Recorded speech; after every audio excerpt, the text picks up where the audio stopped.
সাভারের বিভিন্ন সড়ক মহাসড়কের দুই পাশ ময়লার ভাগাড়ে পরিণত হয়েছে। এতে পরিবেশ দূষিত হয়ে শ্বাসকষ্ট সহ নানা রোগে আক্রান্ত হচ্ছেন পথচারী, পরিবহন চালক সহ স্থানীয় মানুষ। বিস্তারিত জানাতে সাভার থেকে সরাসরি যুক্ত হচ্ছেন সহকর্মী সাদ্দাম হোসেন। সাদ্দাম, সাভারের সড়ক মহাসড়কের আবর্জনা ফেলার সমস্যাটি দীর্ঘদিনের। বিষয়টি জেনেও স্থানীয় প্রশাসন এবং জনপ্রতিনিধিরা ব্যবস্থা নিচ্ছে না কেন? ধন্যবাদ ইভা। আমি এই মুহূর্তে রয়েছে ঢাকা আরিচা মহাসড়কের যে প্রাণ হচ্ছে আমিন বাজার।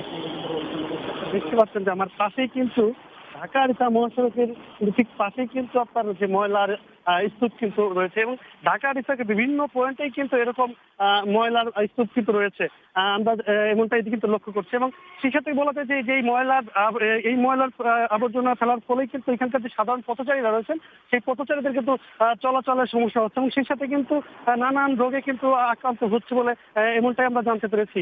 তো এই যে আমি এই মতো একটু দেখাতে চেষ্টা করছি যে এখান থেকে আমি কিন্তু ঢাকা আরিচা মহাসড়কের ঠিক এই যে মহাসড়কের ঠিক পাশ ঘেঁষেই কিন্তু যে এই ময়লা আবর্জনা কিন্তু ফেলানো হচ্ছে, এবং এর সাথে কিন্তু জড়িত রয়েছেন স্থানীয় যে আওয়ামী লীগ যে নেতারা ছিলেন, যেমন সরকারের পতনের পরে কিন্তু স্বৈরাচার শাসনের পতনের পরে কিন্তু এরা কিন্তু এই তাদের যে ময়লার যে আবর্জনার স্তূপ এখানে কিন্তু তারা ফেলে যাচ্ছে, এমনটাই বলছেন যে এখানকার যারা ময়লা ফেলার যে কর্মীরা রয়েছেন তারা এমনটাই বলছেন।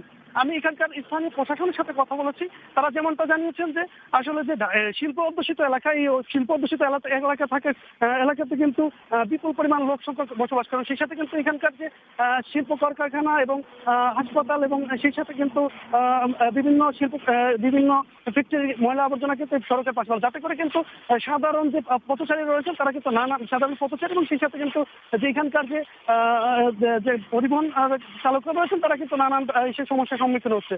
আমি এ ব্যাপারে এখানকার যে স্থানীয় প্রশাসন মানে সাভার উপজেলার নির্বাহী কর্মকর্তা রাহুল চন্দ্র সাহের সাথে কথা বলছে, তিনি যেমনটা জানিয়েছেন যে এখানকার যে ময়লা আবর্জনার যে মহাসড়কে যেগুলো বারবার কিন্তু তাদেরকে নিষেধ করা হচ্ছে, নিষেধ করার ফলেও কিন্তু তারা বারবার ফেলাচ্ছে, এবং সেই ক্ষেত্রে কিন্তু ওইরকম কোনো ব্যবস্থাপনা কিন্তু নাই যে যাতে করে কিন্তু এই ময়লা আবর্জনাগুলো অন্য জায়গায় ফেলা আপনার অন্য জায়গাতে রাখা হয়।